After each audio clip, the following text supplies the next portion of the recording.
the part where, again, I would normally start by saying good afternoon and thanking you for being here, but under these circumstances, I'll just give you a minute to start your live streams or do whatever you need to do. And while you're doing that, my name is Chief Sean Barnes, S-H-O-N-B-A-R-N-E-S.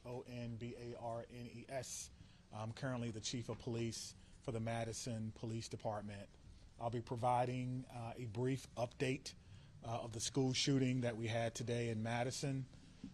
There is some information that we're not going to release because it's still an ever-evolving situation. You'll hear from some of our representatives from our city and from our county. And behind me are a lot of people who came together today to make sure that the day ended well and that everyone else was safe. So with that being said, I'll go ahead and start my remarks. Today truly is a sad day for Madison and for our country. It is a day that I believe will live in our collective minds for a very, very long time. Here are the details. Today at 10:57 a.m., our team was called to the Abundant Life Christian School in reference to an active shooter.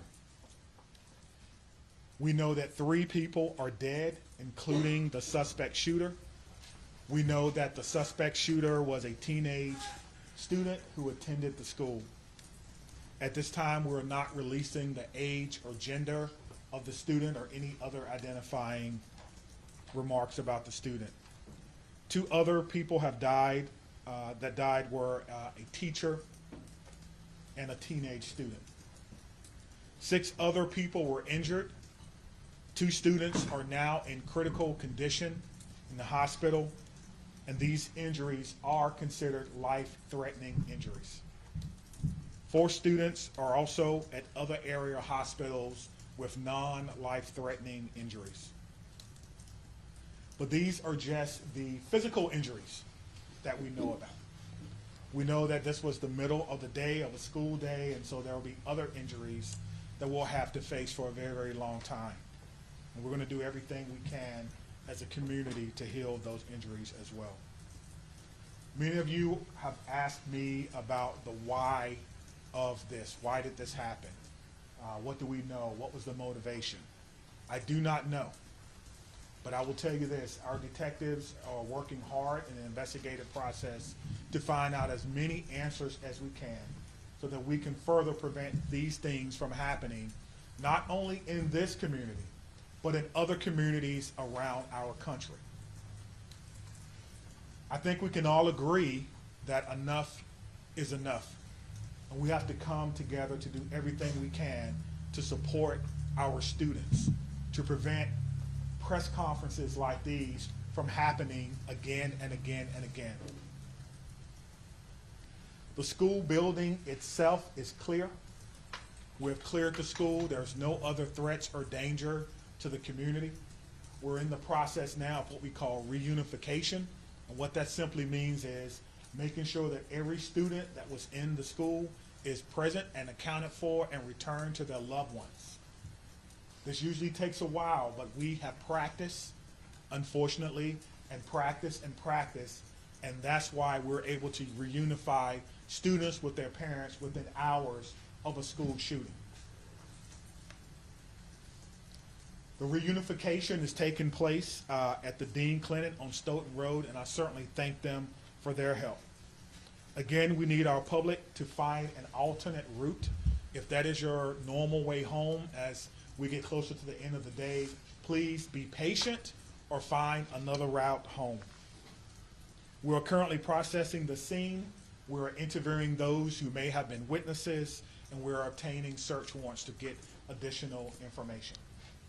And lastly, I want to just say thank you to everyone who's standing behind me, the organizations and agencies that they represent, the men and women of the Madison Police Department and Dane County Sheriff's Office who selflessly ran into a building not knowing what they were going to encounter. Many of you know this about me, but I started my professional career, if you will, as a public school teacher back in 1997. and I taught public school for 4 years. It was one of the greatest joys of my life before becoming a police officer. And I can tell you what a special place our schools are. With that being said, we owe it to our community to do everything possible to ensure that it's not only a special place, but a safe place as well. And we're going to continue to do that. So we ask for your patience as information is coming in. We will do the best that we can to bring you accurate and timely information, but we want to make sure that our public knows that we're working extremely hard on this particular incident. There are a lot of people involved, and certainly we're going to come together as a community. I'd like to bring up at this time Police Fire Chief Chris Carter. Thank you, Chief Barnes. Before I start, the only thing I can say is this is not a place that any fire chief or any one of us would ever want to be, and I can't believe I'm standing here today talking about this incident. The fire department is a part of this community, much like all of the folks standing up here with me today. Our hearts are with and our arms are around everybody impacted today and everybody within our community. With that, I won't repeat the details shared by Chief Barnes, but I will share with you the fire department activity for today. Much like Chief Barnes mentioned, at 10:57, we were also dispatched with Engine 5 and Medic 5 to the same location. Throughout the course of the incident, we responded with 5 engine companies, 4 ladder companies, 15 ambulances. I would like to take a moment and share our gratitude for our county partners throughout a multitude of EMS and fire agencies that joined us in the response today. We also had 11 off-duty chief officers that came in on this response. So it was a tremendous response from the fire department. We transported 4 patients to St. Mary's. We transported 3 patients to the University of Wisconsin hospitals. On the arrival of our crews, I can say my gratitude to our membership for what they did and their selfless actions today. It's hard for me to place into words what they ran into as well. They did that immediately, they did that selflessly, and within a course of 15 minutes, from the first transport to the last transport, all the patients were on their way to the hospital. So to our membership within the Madison Fire Department and within all the emergency services, my gratitude, my recognition of the work that goes into this, the training that went into this, that again, we had hoped we would never have to put into practice. One more time on behalf of the Madison Fire Department, our hearts are with you, our arms are around you, and we will be with you throughout the duration of this. So at this point, I'll step aside, turn it over to the mayor. Thank you, Chiefs, both of you. This is an incredibly sad day for our community. As you've heard, there is no danger to the community at this time, but our entire community has been impacted by this tragic incident. On behalf of the Common Council and the City of Madison staff, I want to offer our heartfelt condolences to the victims and families and to the whole Abundant Life community. Our focus now is on supporting them and supporting the victims and their families. And we will continue to do that through the coming days and weeks. I also want to thank our first responders, and the police, fire, the medical staff, for their quick action and their life-saving efforts. As you've heard already, this is a whole of government response. It is not just police and fire. It is not just City of Madison. We have folks from all around the county. We have folks from multiple agencies engaged in both the initial immediate response and the ongoing support, and will be engaged for days and weeks to come. I also want to thank the White House and the governor and others in the federal government and state government for reaching out to offer their support and help. And we will be drawing on resources as needed going forward. But the most important thing right now is to make sure that we are centering the victims and their families, and that we are doing whatever we can to support them and to help them heal, and to lift our entire community up through this difficult incident. I am on record that I think we need to do better in our country and our community to prevent gun violence. And I hoped that this day would never come in Madison. It is not something that any mayor, any fire chief, any police chief, any person in public office ever wants to have to deal with. And so I will ask our entire community and our entire country to do whatever we can to make sure that no public official ever has to stand in this position again. And now I'll invite the county executive to the podium. Good afternoon, everyone. Today, our community is reeling from the heartbreaking and senseless tragedies at Abundant Life Christian School in Madison. As a mom who received a text from her son at a high school here in the city of Madison wondering if he was safe, I can tell you, this hits you in the gut. Our community is better than this. Our country is better than this. Cannot continue. My heart goes out to the victims and their families and the students and the educators, and the list goes on and on. Every one of us is affected by this unimaginable and unacceptable violence that has hit our community today. Dane County stands united in grief with the Abundant Life Christian School community. The Sheriff's Department, the Department of Emergency Management, Department of Human Services have all been on the front lines. My phone has been ringing from people across our state and our nation asking what it is that they can do to help our community. And right now, it is our time to be committed to supporting this school, these students, and these families, and our first responders who went into that building during this devastating time. We must work closely with our law enforcement officers and first responders, mental health professionals, community leaders, and policymakers to ensure that we are taking care of one another. No community should ever have to endure such a tragedy. And my administration is going to do everything that it can to provide assistance to those who have experienced this devastating loss, and also do everything that we can to prevent such tragedy from occurring. To all of those who are grieving in our community, please know that you're not alone. Dane County stands with you. We're here to support you in any way possible. Please reach out and ask for help. The governor's office, as well as the mayor's office, and I will continue to update the public as we learn more. But please understand, there are many things that we cannot share with you right now. This is an active investigation. This is an active case. The SSM Health Clinic near the intersection of Buckeye Road and Stoughton Road is the reunification center. I know that that has been out, but we need to make sure that folks know where it is that they can go to be reunited with their children. Again, in the coming days, we are going to make sure that we are supporting those that have been most impacted by this. But folks, reach out, ask for help. This does not need to be the reality of our community. Thank you. All right, let's start over here with questions. Can you tell us, how did this unfold? Can you give us a bit of a timeline, how your office is strategy? Sure. We received a call at approximately 10:57 a.m. Someone from the school called 911 to report that there was an active shooter. That means something different to us, obviously. There's different protocols that go out, tone alerts even, so that even if officers are busy doing other things, they respond. One of the things that I do want to note is that our training center is about 3 miles from there.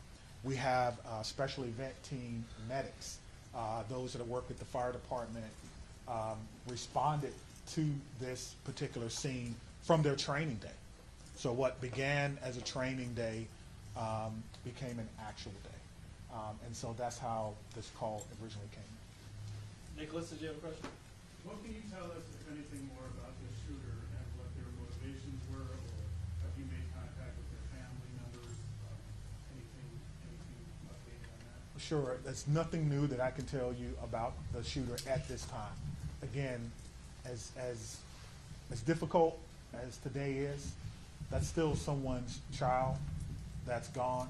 That's still someone that has to deal with what happened today. And so we want to make sure that we can ensure as much cooperation as we can You asked me about why, as I stated before. I don't know why, and I felt like if we did know why, we could stop these things from happening. But what I will tell you is, as soon as we are done with the investigation, any information that we uncover that will not compromise the safety of anyone involved or compromise the confidentiality of any of these children that are involved, we'll tell you. I just ask for your patience. All right, over there, sorry. Go right ahead. We know it was a handgun. We know a handgun was recovered. All right, sit down right there. Was shooting confined to one classroom, or did it spread out throughout multiple? We know it was confined to one space. I do not know if it was a classroom or a hallway. One of the things that we've gotten very good at, certainly different from in my day, is that if you do not need to be in a crime scene, you do not need to go to a crime scene. And so the crime scene and those persons who were involved, they have that crime scene locked down. I did not go or enter into that crime scene. But if you can imagine, most schools, the students go together, but they are segregated. So on each different floor, in each different group. And so there's no evidence that anyone else was injured that was not in the age group. Any other? What can you say at this time about how school staff responded? I cannot speak to how the school staff responded. You know, we did have injuries, but could have always, of course, had additional injuries. I do not know what the school's protocols are. Again, this is a private Christian school. I know that we have a very good rapport with MMSD, Madison Metropolitan Schools, public schools. So we have done trainings for them before, but I would assume that most of the teachers have the same or some similar type of training as a part of their certification. There's conflicting reports online about how many students are enrolled at this school. Can you confirm approximately how many students attend? I do not know how many students attend the school, but their website says that they serve about 200 families. Right in the back, White. What kind of support systems are being made available to people who are affected by this? That's a good question. As you heard from our mayor and our county exec, we have services within our government that will be made available to them. I have a lot of confidence that they're going to follow through on that, and we'll make sure that that persons who need to. You guys want to speak to that? So, Dane County Human Services, as well as the Red Cross and other consolidated agencies, are already on scene. And we will continue to be on scene, and those resources will be bolstered. Again, please reach out. You are not alone. We are going to navigate this together, and there are people who are affected by this trauma who are not in the reunification center or at the school. We need folks to be reaching out because we do have resources available. Thanks, Sophie. Did you know if Abundant Christian Life School, did they have a school resource officer in place? It's not my knowledge that they had a school resource officer. That if they did, it would be a police officer, and I know where they all are. They're not in the schools right now. Get in the back there. So in terms of witnesses that you mentioned about investigation, what is that looking like? How many Sure. witnesses are you guys keeping up? Sure. So the detectives will talk to anyone who may have seen this particular event unfold. Anyone that may have been unfortunate to hear something, they will be talking to them. It's my understanding that that's in process now, and everyone is cooperating fully. That will give us an idea of not only what unfolded, but it could answer the question to motivation, because again, the students who unfortunately had to witness this. But that's not something that we want to rush. We're not going to interrogate students. We're going to give them an opportunity to come in and speak to what they may have saw when they feel ready, which is why some of these questions can't be answered right now. All right, Spectrum Room. How do you reassure the community that it's still okay to go back to school? I mean, everybody's got kids, and I think, maybe it happened at this school, but there's everybody that's got kids anywhere, right? This in Dane County, it's gonna be hard. Yeah, I think you're asking me, how can I say 100% that no child will ever be harmed in school? I can't. No police chief can. But all I can tell you is that we have systems in place so that if something happens, we can respond like we did today. I can tell you that our mayor and our county exec has committed resources to not only public health, but also mental health. I can tell you that every teacher that I've ever had contact with at MMSD cares deeply about their students. Every staff member, I talk to staff members all the time. who tell me things that are going on in the schools and want to do whatever they can, even if it's unanonymity, to let me know that they want to have a safe school. So my reassurance to the public is that if you see something, say something. If you know someone who may be going through a difficult time, please reach out to someone. And I think what I can do is make sure that our police department is transparent and open and honest and inviting for people to call and give information. I think MMSD does an excellent job of that, and the same thing can be said for any other private school. If you want to give information or you need someone to talk to, I can promise you we'll have someone there to get that information. All right, then. Understanding that this is a private school you may not be as familiar with, what are the